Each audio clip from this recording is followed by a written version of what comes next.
Fight Live returns to Channel 5 this Friday. Two of Britain's most exciting super lightweights collide at London's legendary York Hall. Don't miss Eubank versus Farrell this Friday on Channel 5. I'm going to share something with you that might put me in a very negative light, yeah. Relationships are not my forte. See if someone grabbed up my wife or something completely different ballgame. I'll walk away from it, and this has been like a therapy session. Razabani IFL TV proudly sponsored by Everlast. We're here in London for the official press conference for Chris Eubank Jr. and Liam Smith. With me, promoter Ben Shalom. Ben, how are we doing? Very well, very well. So glad to finally get this over the line because we've been pushing for it since July, so really, really glad. Lively press conference. Firstly, what do you make of Chris Eubank Jr.'s attire and his jacket with KFC on it? Look, he's a showman, isn't he? Honestly, I think he's the biggest star in British boxing outside the heavyweight division. He's the biggest name, and that's why Liam Smith wanted this fight so much. He believes, in a boxing sense, this is ready-made for him. But yeah, Junior does what Junior does, and you can't knock it. And I think, but for Liam Smith, it does get under his skin because I think he knows, Eubank knows how good Liam Smith is, and.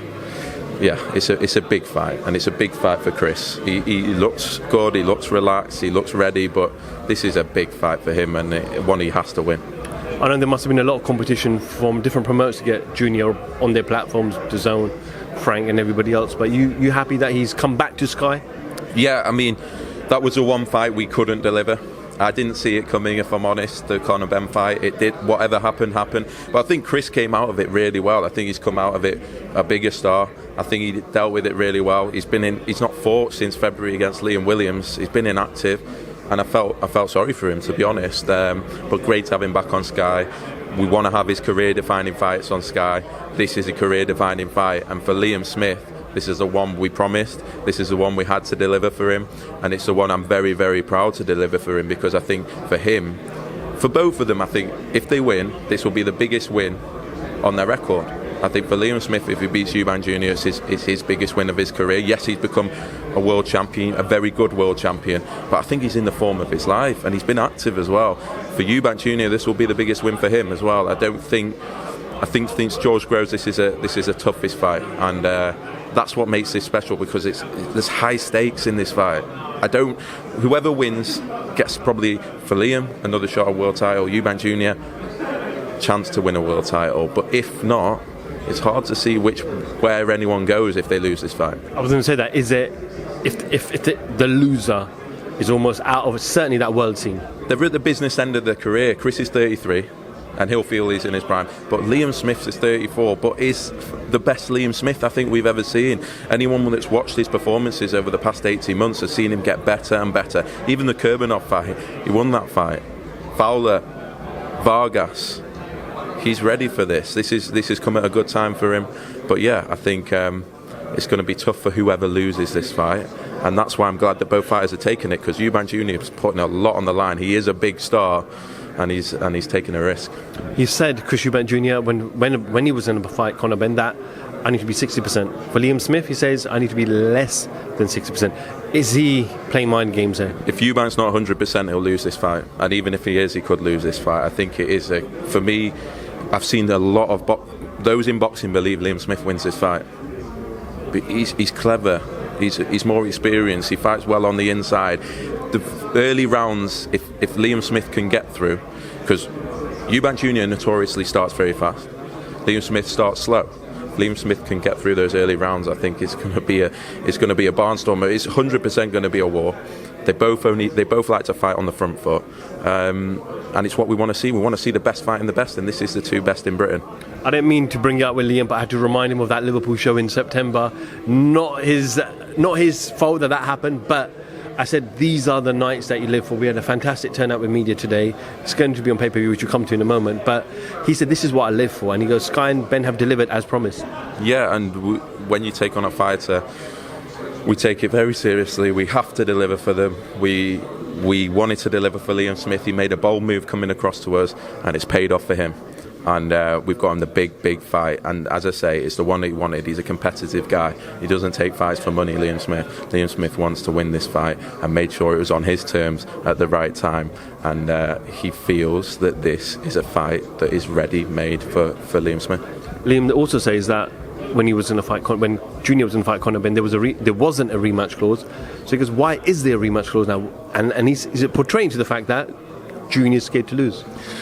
Scared, I don't know, but knows he can lose. And obviously it's not Eubank, it's his team. This is a tough fight, and I believe it was one in an ideal world they didn't want to take.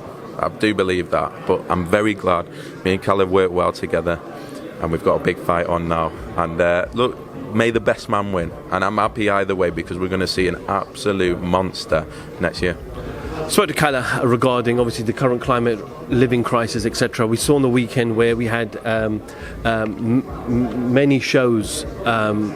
Wasserman on Friday, we had Matchroom and Frank on Saturday, yourselves on Sunday. So fans can't go to every event. Fans can't afford tickets every single week. So this is pay-per-view in January after Christmas. Just explain why this is pay-per-view. It has to be. It's a massive fight. The fighters demand the biggest purses. This is a career-defining fight for Eubank Jr. and there's no other way. We want to put as little fights, I've said to you before, as little fights as we can on pay-per-view, but this is a big fight, and this is the fight that everyone wanted to see Eubank Jr. in boxing, and now we get to see it. And yes, we want to charge fans as little as possible and as fewer pay-per-views as possible, and you've seen that this year. We've only done Canberra, but there's no way we can make the fights, and it's like we've got a choice of do we make the big fights or do we not, and in the end we have to make the big fights, and you have to work with other promoters to get it done, and I'm glad that we've managed to do that with Wasserman. We know BT have increased the pay-per-view for this weekend's Chisora Fury or Fury-Chisora. Is this going to be your standard 1995 or is that still to be decided? No, it will be 1995, and it will be a monster undercard. We've got a very big chief support planned, which I think fans will be happy with. But this fight, I don't like paying for pay-per-views when it's not pay-per-view, but this fight, it's a 50-50 fight. It's two of the biggest names in British boxing. There's no other way that you can get this fight done unless it's on pay-per-view.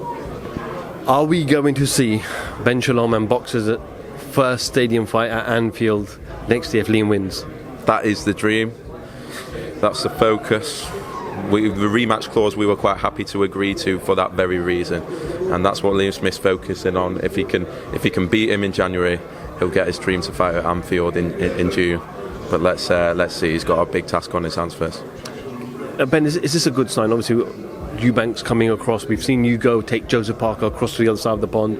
We're seeing Javonte Davis and Ryan Garcia. Is this what boxing needs? Especially when so many people are rushing towards influencer and YouTube style boxing. It's almost disrespecting our real sport of boxing. Is this good to see, and do we need to see much more of it now? I think it's got to the point where there's no choice. Promoters have to work together to get the biggest fights done. There's so many platforms, there's so many broadcasters throwing money into boxing. Let's not complain about it because the fighters are the ones that are winning. But if promoters can work, we've shown it, Call's shown it.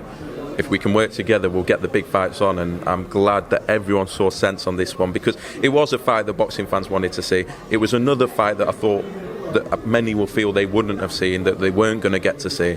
We managed to get it on, and that's the key to British boxing thriving now because, as you said, Channel 5, BT Sport, Sky, DAZN, you have to work with others. Ben, just obviously going back to the weekend, fantastic event at Ali Pali, something different Sunday afternoon. What was kind of the feedback from Sky, yourselves? Can you report any numbers? Look, we were really happy with it. It's the biggest platform that we could have got, Sky One on a Sunday. And for Adam Azim, you've seen the reaction. That's what the platform can do at the best times. And you have to have a superstar that can take advantage of those moments. In Adam Azim, we have an absolute superstar. And everyone's starting to see what we knew. We're so excited about his career. British boxing should be excited about his career. We saw on Sunday, families, kids. It was inclusive. Anyone that was at the show, it maybe doesn't come across on TV, but anyone was at the show. It was amazing to see the audience that was there, the numbers that came out on a Sunday afternoon. We had a big fan zone where a lot of fans were, and it was it was one where people were in and out of their seats the whole time because of everything that was going on. But it was new for boxing, and I think it went really well. But for Adam Azim, it was the perfect platform to announce. I think he's announced himself now to the boxing fans and the British public, and what a way to do it. Ben, you said to me during the week last week that this is his first real test, and Ryland has had plenty of notice. And Ryland said to me as well, I just need 3 weeks, but I was given 7 or 8 weeks. So is the tough jobber than you expected now to match him with the right opponents? It's going to be very tough and very expensive. If you can, I would like to put this out to any British fighters who wants to fight Adam Azim, because we're going to move him. We want him to be in the big fights. We want him to have those tests. But ultimately, fighters are going to have to want to get in the ring. And he's only 7 fights in. We'll take it as we need to take it. But he's exciting. And as Ryland Charlton found out, yes, he's 20 years old. Yes, he looks timid at times and this and that. But once you get in the ring with him, that is the toughest place to be, because he hits harder than any lightweight I've ever seen. And yeah, as I say, we're very, very excited about him. British boxing should be excited about him. Shane McGuigan's can't believe what he's got on his hands. He's never seen anything like it, and we just got to keep his feet on the ground. Luckily, he's got a great family, a great support system around him, and we expect him to just go from strength to strength, and he's got a massive year next year. Is he going to just headline his shows now on his own moving forward, or depending on if you have, for example, Liam Smith, Eubank Jr., he could go on the undercard? Yeah, I think for the big box office events, fine, but yeah, he brings the crowd now, he sells big ticket numbers, he's got everything that a headliner needs, and people want to see him fight. He's the most exciting fighter, I believe, in this country. He's one that people want to see, that will tune in and put bums on seats, and yeah, I see him headlining a lot next year. Any negotiation with Dalton Smith yet? No, not yet. Natasha Jonas update? She wants some time, which she deserves. She's had 3 fights, 3 world titles. 48 hours after she fought, she was getting pressure put on her. She'll make her own decision, and she'll probably consider it in the next couple of weeks, but she won't be out till March next year. Quick prediction this week: Tyson Fury returns back into the ring after retirement. It is retirement. Fury-Chisora, he can punch. He's a heavyweight. Anything can happen, but can he pull it off?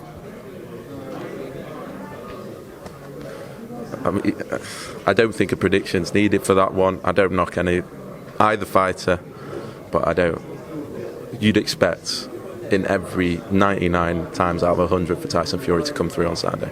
One more show left before the end of the year.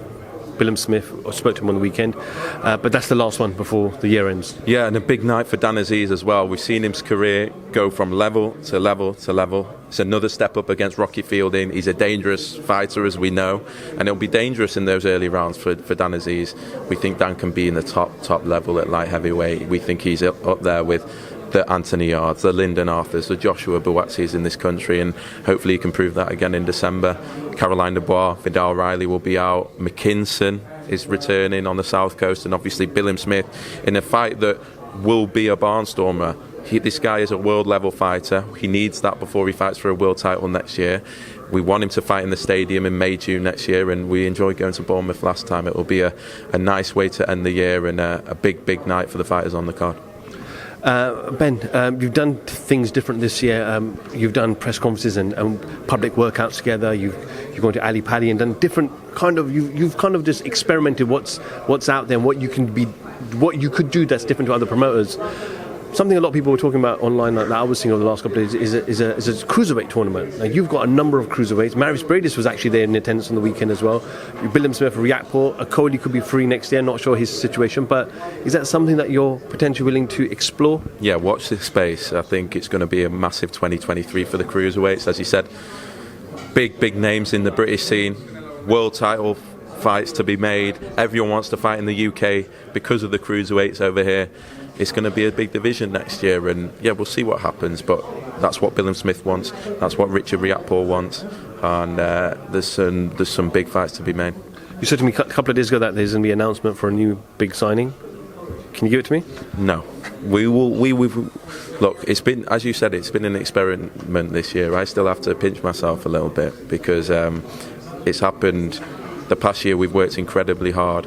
we'll always have critics. We'll always say, well, they can't put on world level shows, well, they can't put on this, well, they couldn't even put on an event at the start, or they can't do box office, and fair enough, and we just have to keep proving and proving and proving. And all I would say is we've had a work in progress this year, but what a year we've had. And it's a sport I love, the sport we get to be involved in. It's a dream job. We'll just keep working as hard as possible to have a good positive influence on the sport and keep moving forward. And I think next year is going to be even better. Absolutely. Ben, always a pleasure catching up with you. Thank you for your time over the last couple of days as well. Any final comments before we end? Only that I think we're going to do a press conference in Liverpool next week. It's just going to build this fight. I think both fighters are going to be in 100% condition, and we've got a true British classic. I think it's going to be a historic night, and it's a historic night for the fighter that wins, because it really is, for me, the biggest win on either of their records if they can pull it off in January. Ben Shalom, IFL TV, thank you very much. Fight Live returns to Channel 5 this Friday. Two of Britain's most exciting super lightweights collide at London's legendary York Hall. Don't miss Eubank versus Farrell this Friday on Channel 5. I'm going to share something with you that might put me in a very negative light, yeah. Relationships are not my forte. See if someone grabbed up my wife or something completely different ballgame. I'll walk away from it, and this has been like a therapy session.